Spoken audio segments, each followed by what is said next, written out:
स्वातंत्र्य बुलेटिनमध्ये पुन्हा एकदा स्वागत। सगळ्या महत्त्वाच्या घडामोडींचा वेगवान आढावा 100 हेडलाईन्समधून। विधानसभेच्या 2 जागांच्या पोटनिवडणुकीची पुढच्या आठवड्यामध्ये घोषणा होण्याची शक्यता आहे। बारामती आणि राहुरीमध्ये पोटनिवडणुका प्रलंबित आहेत। अजित पवार आणि शिवाजी कर्डिले यांच्या निधनामुळे जागा रिक्त झाली आहे।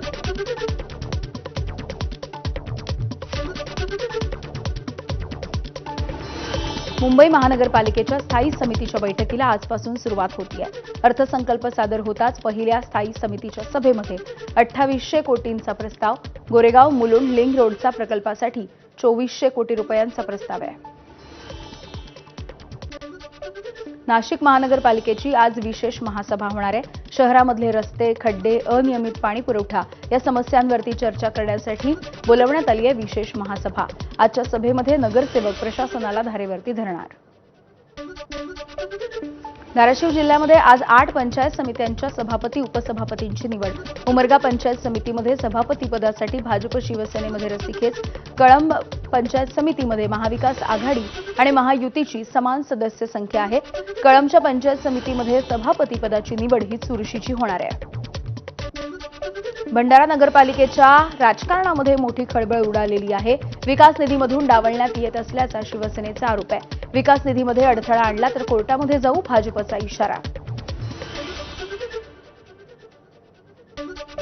शहरातील नागरिकांच्या आरोग्याच्या दृष्टीने 250 कोटीचे भूमिगत गटार योजनेचे काम मंजूर करून आमदार साहेबांनी आणले आहे, परंतु ते काम सुरू होऊन देखील ते काम अजून पूर्णत्वास गेलेले नाही।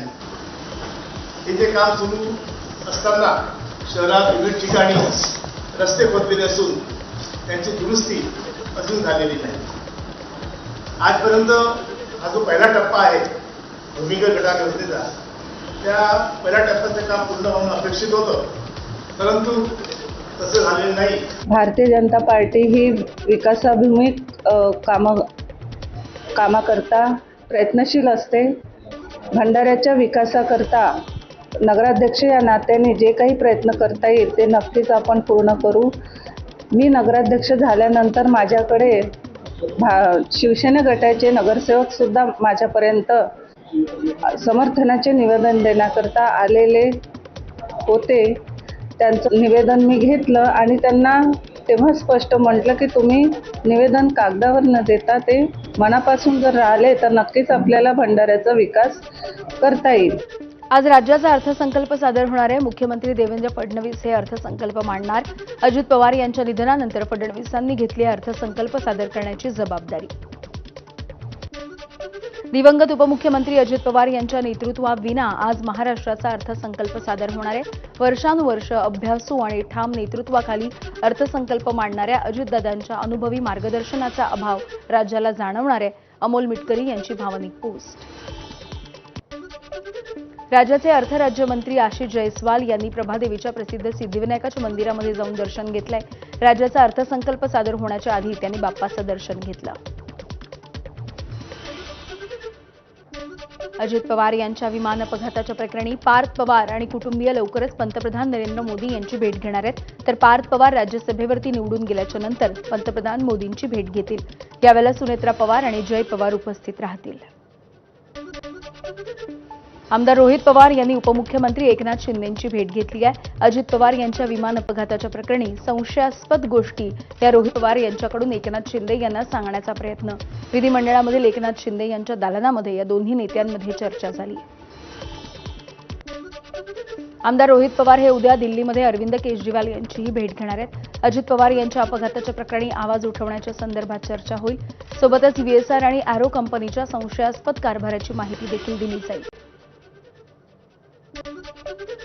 जिष्णुदेव वर्मा हे महाराष्ट्राचे नवे राज्यपाल आहेत। राष्ट्रपती द्रौपदी मुर्मू यांनी नव्या राज्यपालांची नियुक्ती केली आहे। जिष्णुदेव वर्मा हे तेलंगणाचे माजी राज्यपाल राहिले आहेत।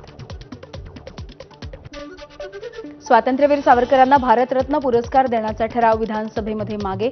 भाजपचे नेते सुधीर मुनगंटीवार यांनी मांडला होता अशासकीय ठराव। भारतरत्न देण्याचा अधिकार हा केंद्राचा आहे। मंत्री जयकुमार रावल यांची प्रतिक्रिया।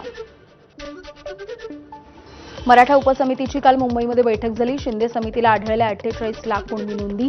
शिंदे समितीने आतापर्यंत दिली 12 लाखांपेक्षा अधिकची प्रमाणपत्र। 6 महिन्यांमध्ये संभाजीनगरमध्ये 49,000 तर बीड जिल्ह्यामध्ये 34,000 प्रमाणपत्र वितरित करण्यात आली आहेत.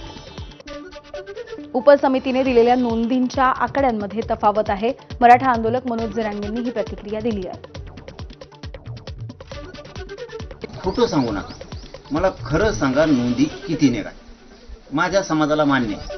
तुम्ही जर म्हणले 1 लाख निघाल्या, 1 लाख मान्य. तुम्ही म्हणले 54 लाख निघाल्या, 54 लाख मान्य. पण तुम्ही फक्त खरं सांगा.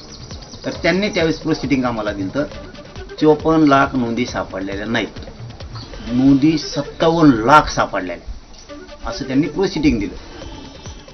57 लाख सापडलेल्या.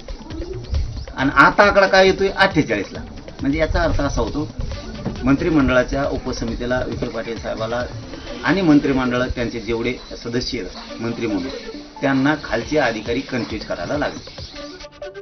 ओबीसींनो, तुमचं आरक्षण संपलं, तुम्ही झोपा काढा. ओबीसी आंदोलक लक्ष्मण हाके यांची कुणबी प्रमाणपत्रावरती प्रतिक्रिया. कोर्टामध्ये जाऊन आता चालणार नाही, आता रस्त्यावरती उतरल्याशिवाय पर्याय नसल्याचं हाकेंचं विधान. मूळ ओबीसी, सामाजिकदृष्ट्या मागास ओबीसी, बलुतेदार अलुतेदार ओबीसी, भटके विमुक्त जाती जमातीमधला ओबीसी, तुम्ही झोपा काढा. तुमचं रिझर्वेशन संपलेलं आहे. मग भाजप असो किंवा सत्तेतले सगळी माणसं असो, एका बाजूला सांगायचं ओबीसी आमचा डीएनए आहे आणि दुसऱ्या बाजूला मात्र ओबीसीचं आरक्षण शांत डोक्यानं संपवण्याचं महापाप इथल्या सत्ताधाऱ्यांनी केल्याचं आज रोजी आपल्याला बघायला भेटतंय. कोर्टात जाऊन फक्त चालणार नाही, न्यायालयीन दाद मागून चालणार नाही, तर महाराष्ट्रातल्या ओबीसीनी रस्त्यावर उतरल्याशिवाय पर्याय नाही. गेली 2 वर्ष झालं आम्हाला बदनाम केलं जाते, आम्हाला शिव्या दिल्या जात आहेत, आमच्यावरती हल्ले केले जात आहेत. महाराष्ट्र एटीएस कडून मुंबईमधल्या जयशचं मोठं नेटवर्क उद्ध्वस्त. अभियांत्रिकीचा विद्यार्थी अयान शेख हा तरुणांची माथी भडकावत होता.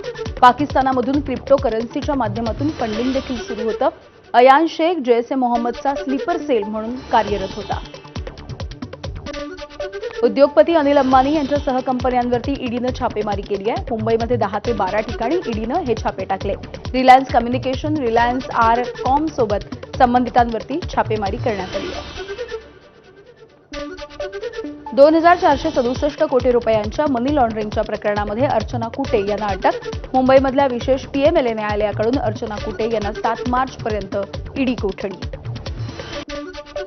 पोलीस महासंचालक सदानंद दाते यांच्या नावाचा वापर करत ज्येष्ठ नागरिकाची 2.25 कोटी रुपयाची फसवणूक. दहशतवादी संघटनेशी संबंध असल्याचं सांगत ज्येष्ठ नागरिकाची फसवणूक करण्यात आली. ज्येष्ठ नागरिकाच्या तक्रारीवरून गुजरातमधून एका आरोपीला अटक झाली आहे. बीडमधील सरपंच संतोष देशमुख हत्या प्रकरणाची पुढची सुनावणी 24 मार्चला होणार आहे. डिजिटल इलेक्ट्रॉनिक पुरावे आरोपी पक्षाला देण्यात यावेत. कोर्टाच्या सरकारी पक्षाला सूचना. तर कोर्टामध्ये दोन्ही बाजूच्या वकिलांमध्ये काही वेळ खडाजंगी देखील झाली होती. नागपूर पेपरफुटीचे मुख्य केंद्र उमरेड असल्याची धक्कादायक माहिती.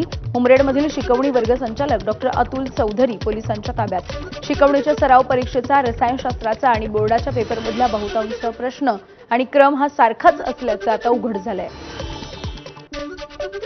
वाशिम जिल्ह्यामध्ये 10वी आणि 12वीच्या कॉपी प्रकरणामध्ये कारवाई. परीक्षा काळामधले गैरप्रकार रोखण्यासाठी तात्काळ 22 जणांचं निलंबन. दोषी शिक्षक आणि शिक्षकेतर कर्मचाऱ्यांवरती कठोर कारवाई. अमरावतीमध्ये 10वीच्या 2 विद्यार्थ्यांनी घरी बसून परीक्षा दिली आहे. चोरीला गेलेला पेपर विद्यार्थ्यांनी आपापल्या घरी बसून लिहिलाय. गट शिक्षणाधिकारी सुधीर खोडे हे निलंबित. शनिवारपासून ते अटकेत होते. विवाहितेवरती अत्याचार करून फरार असलेल्या 19 वर्षाच्या संशयिताला अटक झाली आहे. नाशिक पोलिसांनी छत्रपती संभाजीनगरमधून हर्षल परदेशी याला बेड्या ठोकल्यात. पती हा रात्रपाळीला गेल्याची संधी साधून आरोपीनं एका विवाहितेवरती अत्याचार केले. मुंबईच्या छत्रपती शिवाजी महाराज आंतरराष्ट्रीय विमानतळावरती नागरिकांची फसवणूक. सहारा आणि एअरपोर्ट पोलिसांकडून 145 रिक्षा, टॅक्सी आणि प्रायव्हेट कॅबच्या विरोधामध्ये फसवणूक आणि खंडणीचा गुन्हा दाखल करून त्यांना अटक झाली आहे. टोरेसच्या पाठोपाठ मुंबईमध्ये आणखी एक गुंतवणुकीचा घोटाळा समोर आलाय. चांगल्या परताव्याचा आमिष दाखवून 150 जणांची तब्बल 10 कोटी रुपयांची फसवणूक. सचिन फडतरे आणि निखिल शेलार यांच्यासह निओ ग्रीन व्हेंचर्स आणि निओ ग्रीन ॲग्रिकल्चर याच्या विरोधामध्ये गुन्हा दाखल. आर्थिक गुन्हे शाखेकडून तपास सुरू आहे. आणि या सुपरफास्ट बातम्यांच्या नंतर एक छोटासा ब्रेक. बघत रहा एबीपी माझा.